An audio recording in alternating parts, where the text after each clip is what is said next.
কার্সি meeting ছিল, একটা intimation আমার জমা দেওয়ার ছিল, সেই ইন্টিমেশনটা আমি জমা দিয়েছি। উনি আমাকে শুভেচ্ছা জানিয়েছে, আমি আমার শুভেচ্ছা ওনাকে জানিয়েছি। পুরোপুরি সৌজন্য সাক্ষাৎ ছিল, এর বাইরে কিছু নয়। আজকে 200 ভোজে যাচ্ছেন, রাহুল গান্ধী আপনাকে ফোন করেছিলেন? হ্যাঁ, আমি যাব। এসআইআর নিয়ে কোনো কথা হলো স্পিকারের সাথে? না, আমরা স্পিকারকে বলেছি যে আমরা চাই হাউস চলুক এবং এসআইআর নিয়ে আমরা ডিসকাশন দাবি করেছি।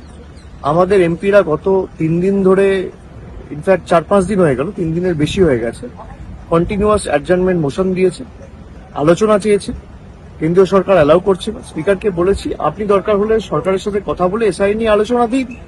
সরকারের যদি লোকানোর কিছু না থাকে আর সরকার যদি ভয় না পায়, তাহলে আলোচনা কেন আপনারা এড়িয়ে যাচ্ছেন? আমরা চাই হাউস চলুক, বিজেপি চায় না হাউস চলুক, বিজেপির কাছে জবাব নেই, উত্তর নেই, সেই কারণে ওরা এড়িয়ে যাচ্ছে। Gurukul Global School. State-of-the-art infrastructures and schooling for students. It goes with the motto, enlightening young minds. We believe every child